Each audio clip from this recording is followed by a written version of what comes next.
পোনপ্ৰথমে ইংৰাজী নৱবৰ্ষৰ আমি শুভেচ্ছা জ্ঞাপন কৰিছোঁ। লগতে আহি থকা আমাৰ অসমৰ হেঁপাহৰ ভোগালী বিহুৰ আন্তৰিক অভিনন্দন শুভেচ্ছা অসমবাসীলৈকে আমি শংকৰজ্যোতি কৃষ্টি সংঘৰ তৰফৰ পৰা জ্ঞাপন কৰিছোঁ।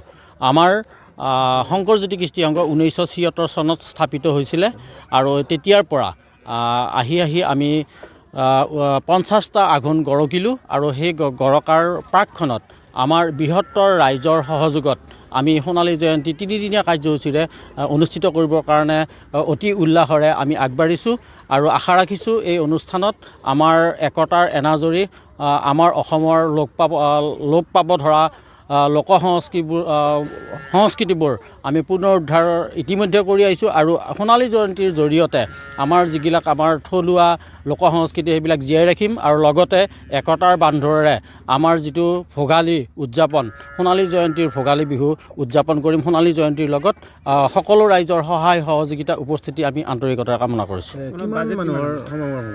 সমাগম আমি ধৰিছোঁ 8,000-ৰ পৰা 10,000 মানুহ সমাগম হ'ব আৰু আমাৰ 3দিনীয়াকৈ হ'ব 14, 15, 16 জানুৱাৰী আৰু বাজেট ধৰা হৈছে আমাৰ 12 লাখ টকা আৰু ইতিমধ্যে আমাৰ 21খন উপ সমিতি গঠন কৰা হৈছে।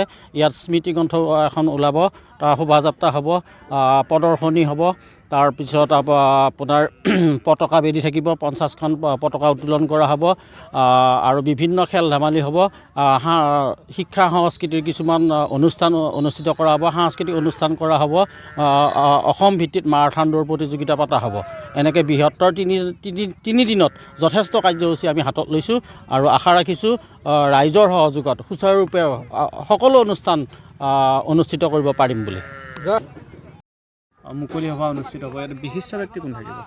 বিশিষ্ট ব্যক্তি থাকিব দীপক শৰ্মাদেৱ, সুপ্ৰিম কোৰ্টৰ অধিবক্তা হয় তেওঁ, আৰু দীক্ষু এতিয়া বৰ্তমান সাংস্কৃতিক সন্ধিয়াৰ কাৰণে দীক্ষু শৰ্মাক আমন্ত্ৰণ জনোৱা হৈছে। আৰু এনেও এই শংকৰজ্যোতি কৃষ্টি সংঘই নামে কামে এটা সদৌ অসমতে পৰিচিত সুকীয়া নাম। বিগত 50টি বসন্ত বিভিন্ন কাৰ্যসূচী ৰূপায়ণ কৰি আছে। তাৰে অন্যতম কাৰ্যসূচীবোৰ হ'ল গোমাতাৰ পূজা ইয়াত সুন্দৰভাৱে প্ৰচলন কৰি থকা হৈছে আৰু যিবিলাক অসমৰ থলুৱা সংস্কৃতি যেনে বিয়ানাম প্ৰতিযোগিতা, পিঠা প্ৰতিযোগিতা, তিৰোতা মানুহে মূৰত কলহ লৈ বেগাই খোজ কঢ়া প্ৰতিযোগিতা, এনেকুৱা ধৰণৰ বিভিন্ন প্ৰতিযোগিতা এই কৃষ্টি সংঘই উদযাপন কৰি আহিছে বিভিন্ন 50টা বছৰে। এতিয়া আমি সোণালী জয়ন্তী বৰ্ষত ভৰি দিয়াত মানে উলহ মালহেৰে 3দিনীয়া কাৰ্যসূচীৰে আমি সোণালী জয়ন্তী উদযাপন কৰাৰ কাৰণে আপ্ৰাণ চেষ্টা চলাইছোঁ। ইতিমধ্যে দেখিছে আপোনাৰভাৱে আমাৰ প্ৰস্তুতি প্ৰায় আধা শেষ হৈছে।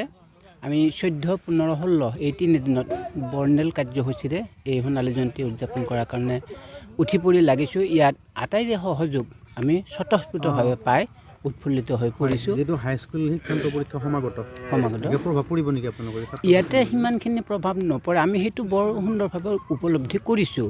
এনেই আমি অকণমান বিহুৰ পৰা পিছুৱাই দিব পাৰিলোহেঁতেন, কিন্তু পৰীক্ষাৰ কথাটোৱে আমি চিন্তা কৰি ছাত্ৰ ছাত্ৰীৰ যাতে অকণো অসুবিধা নহয় সেইকাৰণে আমি ঠিক ভোগালী বিহুতেই এই সোণালী জয়ন্তী উদযাপন কৰাৰ কাৰণে হাতে কামে লাগি গ'লোঁ।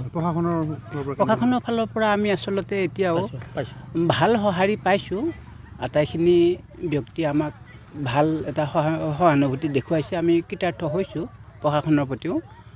আৰু বিশেষকৈ আমি যিখিনি জনসাধাৰণ বৃহত্তৰ হাজৰিকাপাৰা অঞ্চলৰ আটাইয়ে ইয়াত মাউসে উঠিলে গুৰি পৰুৱাৰ মৰণ নোহোৱাৰ নিচিনাকৈ আৰু আটাইয়ে আহি ইয়াত সমবেত হৈ সকলো দিশৰ পৰা হাতে কামে শাৰীৰিক মানসিক ভৌতিক আটাই দিশৰ পৰা আমাক সহায় সহযোগ আগবঢ়াইছে আমি কৃতাৰ্থ হৈছোঁ